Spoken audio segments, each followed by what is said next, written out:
Hello, adventurers! Are you ready to join me on a gallant quest? Then hark, be prepared, as we embark on Lesson 15, O for Onward. Let's get started. Welcome back, my amazing artists. Yes, that's right, today is inspired by the Disney Pixar film, Onward! I hope you've had a chance to see it. Maybe not, and that's okay. At least you got to check out the trailer I shared in this lesson, right? So you know where we're coming from. I love this movie. I think it's probably one of my favorite Pixars to date. I'm going to show you how to draw two of the characters, the two main characters, all right? And we have Ian Lightfoot, the younger brother. Now, you don't have to draw these guys exactly, but this is a good tutorial to show you how to draw a human. Any human, boy, girl, young, old, blue elf, or not, okay? So you can follow along with me to make any kind of character today. Maybe you want to make yourself as a character from the movie. Maybe you want to make yourself as something totally different. That's okay, just have fun with it, all right? Remember to pause the video wherever you need to. You don't have to go as fast as the video because it's fast forwarded, okay? I'm not that fast either. Before we get started, we need to say our motto, and I think we should say it in an adventurous way because this movie is about a quest. Are you ready? Say it with me. I useth my head, and I useth my heart to create amazing adventurous art. That was a little different, right? But it's okay, we're having fun. Let's get started. To start, you will need a pencil, an eraser, and something to outline. You are going to start with an oval, kind of in the middle of your page. Draw lightly until you get a shape you like, and then start to darken those lines. Like our alien, you're going to point the bottom of the oval because that's going to become the chin. Remember that we erase as we go. So that's what I'm doing right here, so you can see the shape of the head more clearly, okay? So now it's not an oval, it's a face.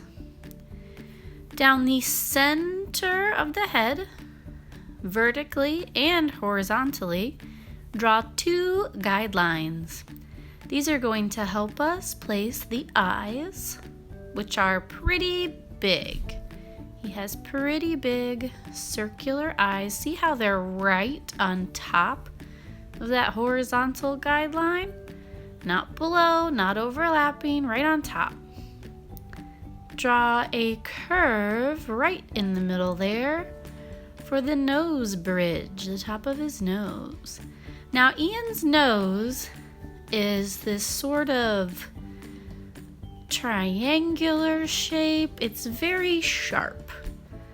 I drew a curve through the middle of the nose shape to show where the bottom of his nose starts, and now I'm adding two nostrils. This is a quarter turn, so his head is not straight looking at you, so you can only really see one nostril, okay? Now we have the shape of his nose. It's kind of almost looks like an animal nose right now. All right, make a curved line between the eyes for the nose bridge and a big wide smile.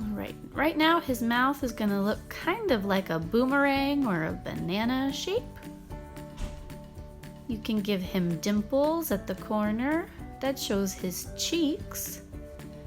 And then we're not gonna draw all the teeth. We're just gonna shade in one corner, draw a curved line through the middle of the mouth to indicate his teeth. Now that I'm happy, I can go in and take out some of those guidelines in the nose and in the mouth. Okay? Great thing about pencil is that you can mess with it till you're happy. All right, now Ian has pretty large eyebrows. So he's looking happy in this drawing. So we're gonna draw two very thick eyebrows right above his eye. They're on either side of that center guideline. Ian's a little bit shy, he's a little unsure. So the second eyebrow is kind of in a questioning type shape. If you ever look in the mirror and make different expressions, you'll see how your eyebrows can move like that. Alright, so he's happy but unsure. And then we shade those eyebrows in nice and dark. Alright, now I begin to draw his forehead and the side of his face. We're going to start moving away from that oval shape. Draw down from his eyebrow to the guideline. Then draw back out underneath the guideline to make his cheek. The other side is going to stay more rounded.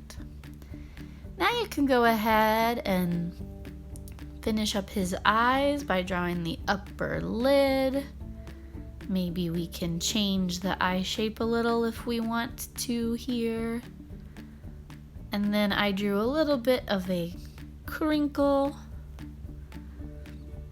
again indicating his cheek. And then we're going to draw two half circles inside his eye for the iris, the colored part. And then we need to put a smaller circle inside for the pupil. And then we like a shine in the eye, a highlight in the eye to make them look less flat. Okay, see how I'm looking at that center line? Right on that center line is where those ears go. And they're pointed, but they're soft and round towards the bottom, just like our human ears are. Okay, so some nice teardrop shape. The bottom of the ear lines up with the bottom of his nose. So you can lay your pencil there or a ruler there to measure if you want. He's a pretty skinny character. He's a teenager. He's still growing, so he's got a very thin neck. Let's go ahead and make his neck, and then I'm cleaning up my drawing again, going in, kind of taking away this, taking away that. All right. Looks like I'm ready for his hair. He has sideburns, so that's a nice curved line there. It starts at the ear and hits up towards the eyebrow. That's your first curve there. It's like a little swoop. And then I made just a rounded jelly bean shape at the top. For the top of his hair, he has a side part. Now, his hair is really curly. So it flops around, it moves all kind of ways during animation. So it's really not a wrong way to do his hair, but we kind of broke it up into three large oval shapes, and now we're gonna go fill it in. Curly hair is the best to fill in because all you have to do is make curls and scribbles. You can pull pieces of his hair down and wavy. You can see where I did that, so that it doesn't look like it's a big solid shape. It looks like curls overlapping. Okay. All right, now he has a collared shirt on, so we're gonna draw his shoulders. And then if you want to put a line through the middle of his neck and chest to guide you when you start putting the shirt. It's a button-up shirt with a collar. Okay, see how I connected his collar to my center guideline? That just helps place it in the drawing. Okay, so you can shade the inside of the shirt in right near his neck. And now we kind of start putting the folds and the creases. Our shirts will crease along our shoulders, so you can draw that line there. And then he's wearing like a plaid shirt, checkered shirt. So you can go in and make some lines for his checkered shirt. If they're wavy, it'll look like the shirt has wrinkles, like it's actually sitting on a body. If they're perfectly straight, that's not really how they would lay if someone was wearing it. So you can go ahead and shade those in. And I like it when collared shirts, the collar doesn't always line up with the rest of the shirt. Notice that the body stripes and the stripes on the arm are going in different directions. Now you're going to give yourself a couple horizontal lines. Again, if it's kind of wavy, it looks like it's on somebody. And then I did 2 across the top of the shoulder, and it looks like that shirt is curving around him now instead of just sitting in front of him. So I'm going to go in, take away any extra sketch lines that I'm not really feeling. You can shade in the bottom of his nose. This isn't meaning that his nose is black like a dog. It's showing the shadow of the underside of his nose. Look at your nose in the mirror. You'll see shadows towards the bottom of your nose, I bet, depending on how you turn your head. You can shade in his eyes and also kind of his eyelid above his eye, between his eyebrow. There's a shadow there too. And that's it. That's your finished sketch of Ian Lightfoot.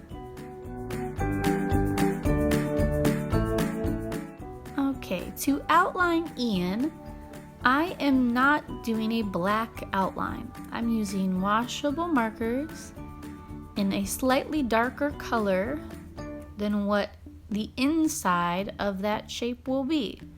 So for his hair, his dark blue hair, I used a slightly darker blue marker. You're going to follow that with the rest of your drawing, okay? So his skin is light blue, so I'm using a light blue marker. The top of his lids, his eyelids will have lashes, so those are black. Dark blue eyebrows. I'm outlining in marker, and then I'm going to color in colored pencil, okay? Colored outline instead of black outline makes our drawings look less flat.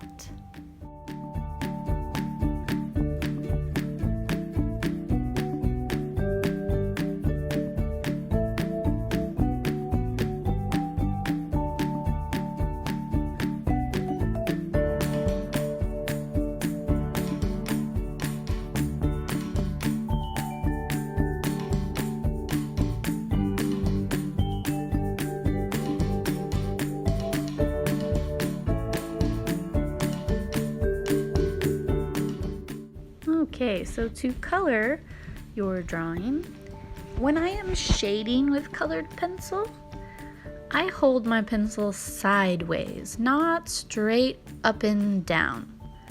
You're not holding it the way you would to write or to draw lines. Hold it to the side slightly and don't press too hard. And that is how you can shade in a more smooth way with a colored pencil. I am layering different tones of blue. So the light blue of his skin is actually more than one colored pencil. His ears have a little bit of pink inside. His hair, I used 2 blues as well.